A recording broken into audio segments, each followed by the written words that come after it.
Welcome to legit comebacks. आज हम बातचीत करेंगे घरेलू हिंसा यानी डोमेस्टिक वायलेंस के बारे में। विकासशील देशों में ही नहीं बल्कि विकसित देशों में भी महिलाओं के प्रति हिंसा यानी कि डोमेस्टिक वायलेंस दिन प्रतिदिन बढ़ती जा रही है। ऐसे कई रिसर्चेस हैं, ऐसे कई डेटा हैं जिससे हमें पता चलता है कि कितने केसेस महिलाओं के प्रति बढ़ गए हैं। रोजमर्रा की जिंदगी में अक्सर महिलाओं के प्रति हो रहे अत्याचारों पर किसी का ध्यान नहीं जाता है, जबकि इसका सॉफ्ट टारगेट अक्सर महिलाएं और बच्चे होते हैं। तो आइए बातचीत करते हैं और इससे रिलेटेड कुछ तथ्यों को जानते हैं।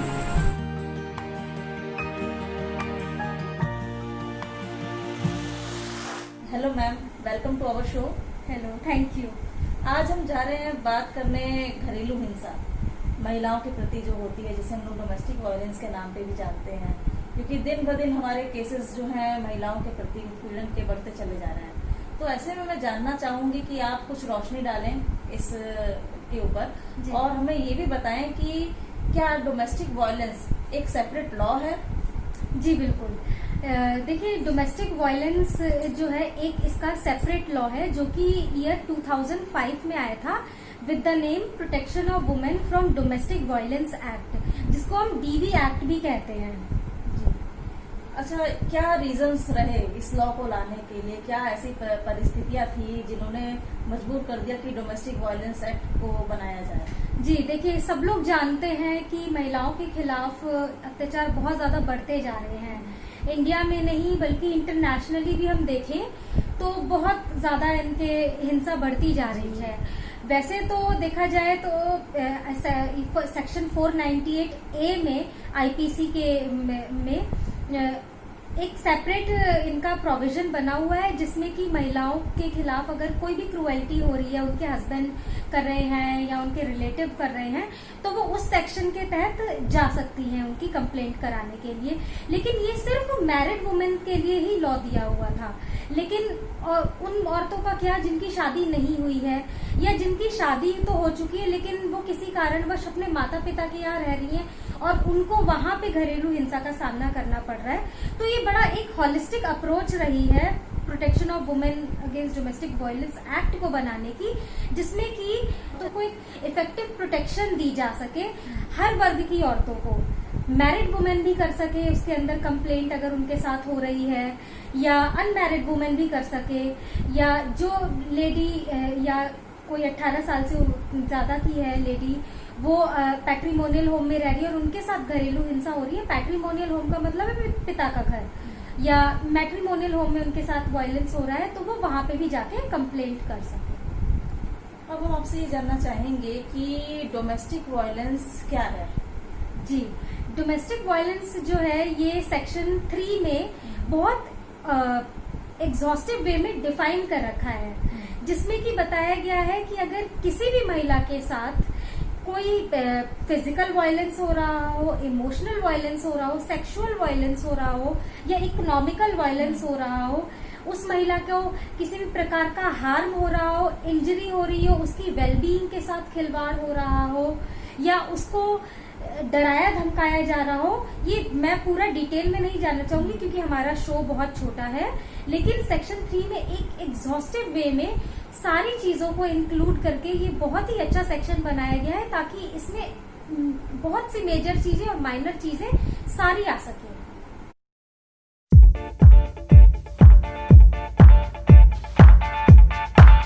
डोमेस्टिक वायलेंस जो है कितने टाइप्स की होती है? हम कब कहेंगे किसी महिला के साथ जो है घरेलू हिंसा हुई है?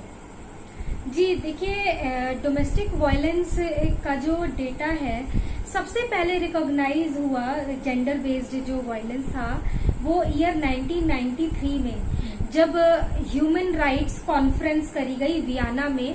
तब सबसे पहले वायलेंस के बारे वुमेन्स के खिलाफ वायलेंस हो रहे या मर्दों के खिलाफ वायलेंस हो रहे, इन सभी को एकदम रिकॉग्निशन मिली अलग से। जैसे कि फिजिकल वायलेंस के बारे में पता चला, सेक्सुअल वायलेंस के बारे में पता चला, इमोशनल वायलेंस के बारे में पता चला, जिसे हम साइकोलॉजिकल वायलेंस और वर्बल अब्यूज के नाम से भी जानते हैं, और इवन इकोनॉमिकल वायलेंस के बारे में भी पता चला। तो ये जो डोमेस्टिक वायलेंस है, इसको हम कब कहेंगे कि किसी महिला के साथ घरेलू हिंसा हो रही है, क्या कारण है उसके घरेलू हिंसा होने के? जी देखिए, जैसे मैंने आपको टाइप्स के बारे में बताया, मैं इन्हीं को थोड़ा सा इलेबोरेट करना चाहूंगी, क्योंकि तभी एक महिला को पता चल पाता है कि उनके साथ घरेलू अत्याचार हो रहा है। जैसे कि सबसे पहले मैं फिजिकल वायलेंस के बारे में बात करूंगी, क्योंकि फिजिकल वायलेंस सबसे पहले आदमी को पता चलता है, क्योंकि वो खुद पे होता है या किसी के ऊपर हो रहा होता है तो हम देख सकते हैं। तो फिजिकल वायलेंस में जैसे कि फिस्टिंग हो गया, मुक्का मारना जिसे कहा जाता है, स्लैप करना हो गया, किसी को पुश करना हो गया, या मारा पीटी हो गई, और भी तरह की होती है। हाँ, बहुत तरह का हो गया, किसी भी बीटिंग हो गई, ये आ गया हमारा फिजिकल वायलेंस में। तो जब भी किसी महिला के साथ हो रहा है इस तरह का वायलेंस, तो वो समझ सकती है कि उसके साथ डोमेस्टिक वायलेंस हो रहा है। कोई आदमी मजाक में तो मारेगा नहीं किसी को, या मजाक में तो मुक्का नहीं चलता है, ये इसीलिए हम कहते हैं कि ये डोमेस्टिक वायलेंस है। दूसरा हो गया हमारा इमोशनल वायलेंस, जिसको हम वर्बल अब्यूज कहते हैं या साइकोलॉजिकल अब्यूज कहते हैं। ये एक्चुअली दिखाई नहीं देता है, इसे महसूस करने वाली बात होती है। और कभी कभी होता है कि महिलाओं के साथ ही कितने सालों से चलता आ रहा है, लेकिन वो फिर भी इस बात को रियलाइज ही नहीं कर पा रही कि अरे उनके साथ ऐसा हो रहा था। लेकिन जब तक वो by the time they realise it, बहुत देर हो चुकी होती है, उनके बच्चे बड़े हो चुके होते हैं, फिर वो उस बारे में सोचना भी, वो सोचती है कि हमें अपने घर को बर्बाद नहीं करना चाहिए। तो इमोशनल वायलेंस में जैसे कि उनके घर वाले उनकी बात बात पे इंसल्ट करते हैं, उनके बच्चों के सामने इंसल्ट करते हैं, उनके किसी भी काम को प्रेज नहीं करते, बल्कि उनसे कहते हैं कि तुम्हें कुछ घर का काम नहीं आता, या बहुत सारी चीजें जो होती है, ये सारे फैक्टर होते हैं हमारे इमोशनल वायलेंस में। फिर हमारा सेक्सुअल वायलेंस आता है। सेक्सुअल वायलेंस में जैसे कि अगर किसी भी महिला को जबरदस्ती उसके साथ सेक्सुअल रिलेशनशिप बनाने की कोशिश करा जा रहा है, यह चाहे पैट्रिमोनियल होम में भी हो गया, जिसको हम रेप के उसमें भी लेकर जा सकते हैं, या अगर वो मैट्रिमोनियल में है कि उनके हस्बैंड उनसे जबरदस्ती कह रहे हैं कि उनके साथ संबंध बनाया जाए, और महिला उस समय मान लीजिए उसे मेंस्ट्रुएशन प्रॉब्लम हो रही है या किसी भी दर्द से गुजर रही है, लेकिन हस्बैंड उसको जबरदस्ती इम्पोज कर रहा है के लिए, तो वो एक तरह का सेक्सुअल वायलेंस है। उसमें भी महिलाएं, कई जो महिलाएं हैं वो आगे आना नहीं चाहती हैं, क्योंकि वो तो सोचती है कि उनका जो हस्बैंड है ये तो होना ही है उनके साथ। और एक्चुअली वो इन सब बातों पर खुलकर बात भी नहीं करना जी, खुल के बात भी नहीं कर सकती है। रिपोर्ट लगाने में भी उन्हें डर लगता है, पुलिस के पास जाने में भी उन्हें घबराहट के सवाल होते हैं, बहुत से सवाल होते हैं इस वजह से। अब हमारा चौथा जो आता है इकोनॉमिकल अब्यूज, वो भी लोगों को समझने में बहुत मुश्किल होती है, क्योंकि ये भी इसको बारीकी से समझने की जरूरत है इसकी। तो इकोनॉमिकल अब्यूज में सबसे पहले मैं कहूंगी कि जब एक लड़की की शादी होती है, तो उनके हर लड़की के माँ बाप उन्हें स्त्री धन देते हैं। वो किसी भी रूप में हो सकता है, चाहे वो मॉनिटरी के रूप में हो या जेवर के रूप में हो, किसी भी तरह में स्त्री धन दिया जाता है। और हो सकता है कि उस लड़की को उसका स्त्री धन इस्तेमाल ही नहीं करने दिया जा रहा हो, उनकी सास ने सारा रख लिया हो, या उनके हस्बैंड ने सारा उनका स्त्री धन यूज कर लिया हो अपने काम में, कभी उन्हें उस चीज का कंज्यूम करने का मौका ही ना मिला हो। तो ये हो गया इकोनॉमिकल अब्यूज। साथ ही साथ कुछ महिलाएं होती है कि उनको शिकायत होती है कि उनके हस्बैंड कमाते नहीं है, वो एक इकोनॉमिकल अब्यूज बन जाता है, उनके नहीं है। और दूसरा कि उनको जो है हर महीने का उनका खर्चा भी नहीं जी बिल्कुल, जो जिसे हम मेंटेनेंस कहते हैं, वो मेंटेनेंस नहीं दे पा रहे होते हैं, बच्चों की फीस नहीं जमा कर पा रहे होते हैं, इवन उन्हें ढंग से खाना भी नहीं दे पा रहे होते हैं, उनको खाने के लिए भी उनके पास पैसा नहीं होता है, और इवन कहेंगे कि तुम खर्चा बहुत करती हो। इन सब चीजों पे जब सवाल आता है, जब पैसे के ऊपर सवाल आए, खर्चे पर सवाल आए, तो वो एक इकोनॉमिकल अब्यूज का कारण बन जाता है जी, और वो एक वायलेंस बन जाता है। तो ये जो चार मैंने जो बताई है, ये मोटी मोटी चीजें हैं जो हर महिला को अपनी लाइफ में पता होनी चाहिए कि इस प्रकार के डोमेस्टिक वायलेंस होते हैं, और ये जानना बहुत जरूरी है। केवल थप्पड़ मारना या और तरह के वायलेंस करना ही काफी नहीं है जानना, सेक्सुअल, इमोशनल, इकोनॉमिकल जानना उतना ही जरूरी है एक औरत के लिए। स्ट्रेस है, डिप्रेशन है, इसकी वजह से हो जा रहा है। जी बिल्कुल, इसकी वजह से बहुत सी औरतें हैं जो कि डिप्रेशन में चली जा रही हैं। इवन उन्हें इतनी मेंटल प्रॉब्लम हो जा रही है कि उन्हें बड़े बड़े हॉस्पिटल्स में अपना रेगुलर इलाज के लिए जाना पड़ रहा है। इवन उन्हें फीट्स आने लग रहे हैं। ऐसी बहुत सी रिसर्चेस भी सामने आई हैं और मैंने खुद भी अपनी एक रिसर्च करी थी जिसमें कि महिलाओं के साथ इतना वायलेंस हो रहा था कि एक दो लड़कियां मुझे ऐसी मिली जिनका प्रॉपर हॉस्पिटल में इलाज चल रहा था, ट्रीटमेंट चल रहा था। अब हम जानना चाहेंगे कि डोमेस्टिक रिलेशनशिप क्या है और उसके अंदर कौन कौन से लोग आते हैं, हमारे व्यूअर्स थोड़ा जानना चाहते हैं। और हमें साथ ही साथ ये भी बताइए कि यदि किसी महिला के साथ डोमेस्टिक वायलेंस उसके घर में हो रही है और उसको पीड़ित करने वाला जो व्यक्ति है वो 18 साल से कम उम्र का है, तो ऐसे में क्या है? जी बिल्कुल, जैसे कि आपने डोमेस्टिक रिलेशनशिप के बारे में मेरे से पूछा, तो ये सेक्शन 2 क्लॉज F में दिया हुआ है।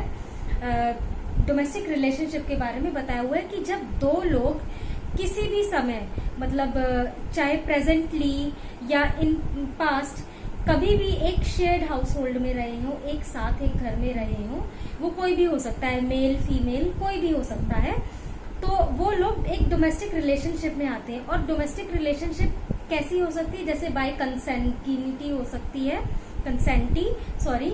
और बाय मैरिज हो सकती है, बाय ब्लड हो सकती है, बाय अडॉप्शन हो सकती है। इन सब चीजों में रिलेशनशिप एक डोमेस्टिक रिलेशनशिप गिनी जाती है।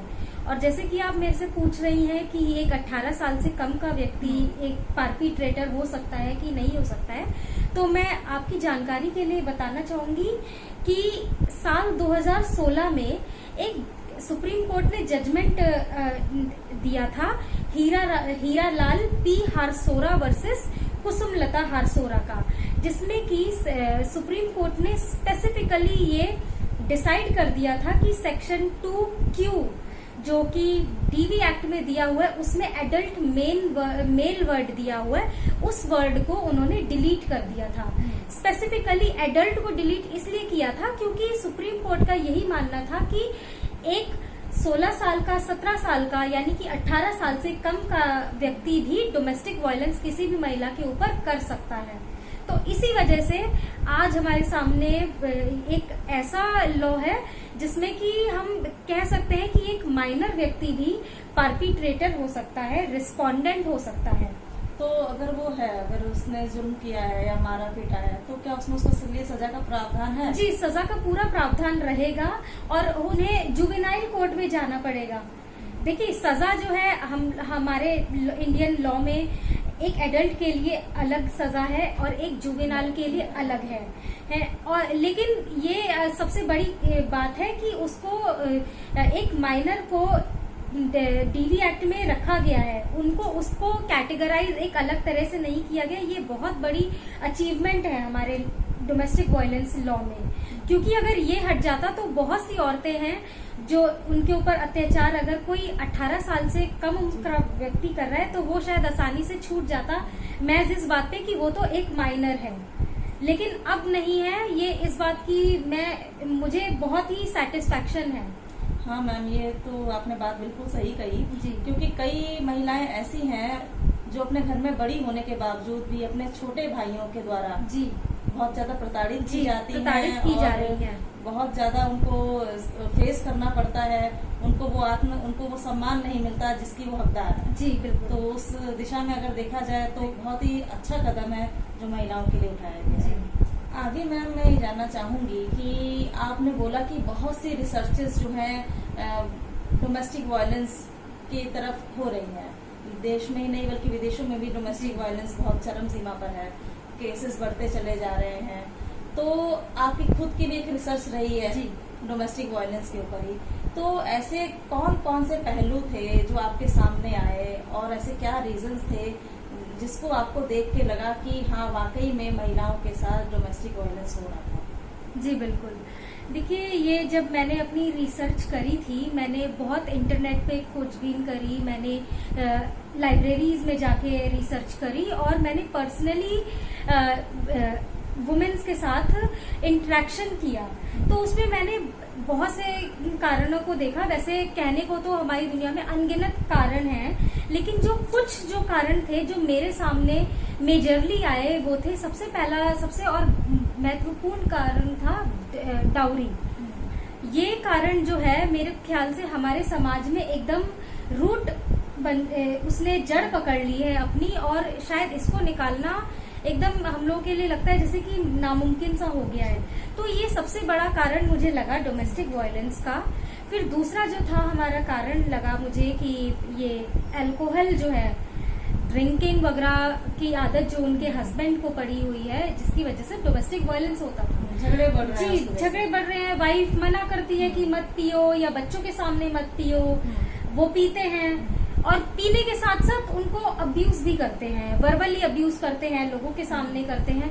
तो ये एक डोमेस्टिक वायलेंस का कारण बनता है। फिर तीसरा कारण जो था कहा जाएगा कि गर्ल चाइल्ड होना। अगर बार बार रेपिटेटिवली किसी महिला को सिर्फ बेटी ही हो रही है, गर्ल चाइल्ड ही हो रही है, या किसी महिला के हस्बैंड का जो इच्छा है कि वो बेटा चाहिए लेकिन नहीं हो पा रहा है किसी कारण से, तो ये रीजंस भी रहे।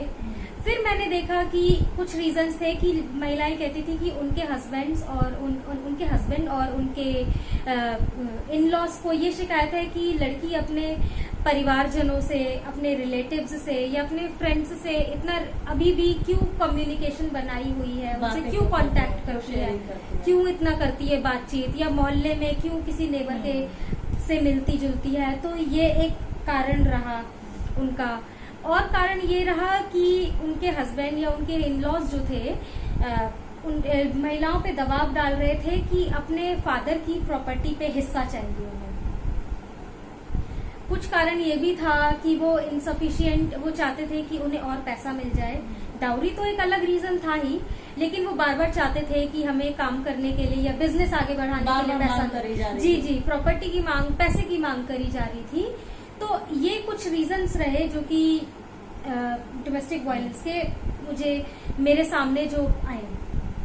आजकल सोसाइटी में लिव इन रिलेशनशिप बढ़ते जा रहे हैं जी, एक नया कल्चर डेवलप हो गया है सोसाइटी में।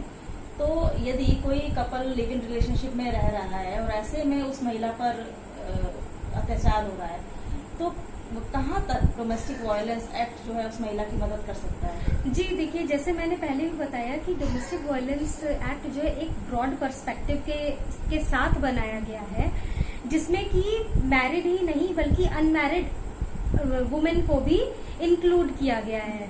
जैसे कि सेक्शन 498A ऑफ आईपीसी में सिर्फ एक मैरिड वुमेन ही जा सकती थी क्रुएल्टी के खिलाफ कंप्लेंट करने के लिए, लेकिन डीवी एक्ट के आने के बाद वो महिला डीवी एक्ट के थ्रू भी जा सकती है। उसी तरह से लिव इन रिलेशनशिप को भी इस एक्ट में इंक्लूड किया गया है। तो एक बहुत ही ब्रॉड पर्सपेक्टिव रहा इस लॉ को बनाने के लिए, क्योंकि अब एक महिला जो कि लिव इन रिलेशनशिप में है उसको किसी गलत नजरिए से नहीं देखा जाएगा, और उस महिला को भी इक्वली राइट मिलेगा कि वो उसके खिलाफ हो रहे अत्याचार को रोक सके और आगे बढ़ सके। जी तो अब हम आगे और ये भी एक बात आपसे जानना चाहेंगी, यदि किसी महिला के ऊपर अत्याचार हो रहा है तो उसे अगर कंप्लेन लिखवानी है, तो ऐसे हालात में जहाँ वो अपने केवल पति के घर या इन लॉज के घर भी कंप्लेन लिखा सकती है, या अपने पेरेंट्स के घर वापस आने पर भी कंप्लेन लिखा सकती है, कौन सी जगह पे उसे कंप्लेन लिखाना जरूरी होगा? जी, जहाँ जैसे कि ये आप अत्याचार की बात करिए, चाहे महिला को अत्याचार उसके मैट्रिमोनियल होम में हो रहा हो या पैट्रिमोनियल होम में हो रहा हो, लेकिन महिला जहाँ पे भी रह रही है एट प्रेजेंट, वो उसी के नियरेस्ट पुलिस स्टेशन में जाके कंप्लेंट कर सकती है और वहीं से उनके केस की शुरुआत हो सकती है। उन्हें ऐसा नहीं है कि अगर जहाँ पे अत्याचार हो रहा है, मान लीजिए उनके मैट्रिमोनियल होम में हो रहा है, तो वहीं के किसी पुलिस थाने में जाके उन्हें कंप्लेंट करवानी पड़ेगी, या पैट्रिमोनियल होम में हो रहा है तो वहीं पे करवानी पड़ेगी। जहाँ पे महिला रह रही है, चाहे वो टेनेंटेड हाउस में कहीं और रह रही हो या उसका खुद का घर हो अलग से, वो जहाँ भी रह रही हो वो वहाँ पे कंप्लेंट करवा सकती है। और न्याय का जी। और दूसरी चीज ये है कि एक क्राइम अगेंस्ट वुमेन सेल भी खुला हुआ है। तो वो महिला जो है स्पेशली ये डोमेस्टिक वायलेंस के लिए ही महिलाओं के लिए खोला गया है, ताकि महिलाएं उसमें इजीली जाके अपनी कंप्लेंट करवा सके। वो थाने में तो जा ही सकती है, जब बल्कि CAW सेल में भी इसके अलावा भी वो मतलब वुमेन सेल में जाकर अपनी कंप्लेंट को दायर करा सकती हैं और इजीली उनको उनके फेवर में डिसीजन लिया जा सकता है। जी बिल्कुल। आज के सेशन में हमने डोमेस्टिक वायलेंस के कुछ पहलुओं को जाना। आगे भी हम चाहेंगे कि इसी बातचीत को हम आगे बढ़ाएं, कंटिन्यू करें और इसके थोड़े और ब्रॉड पर्सपेक्टिव पर लोगों का ध्यान आकर्षित करें। तब तक के लिए विदा लेते हैं। आपका आने का बहुत बहुत शुक्रिया। धन्यवाद। नमस्कार।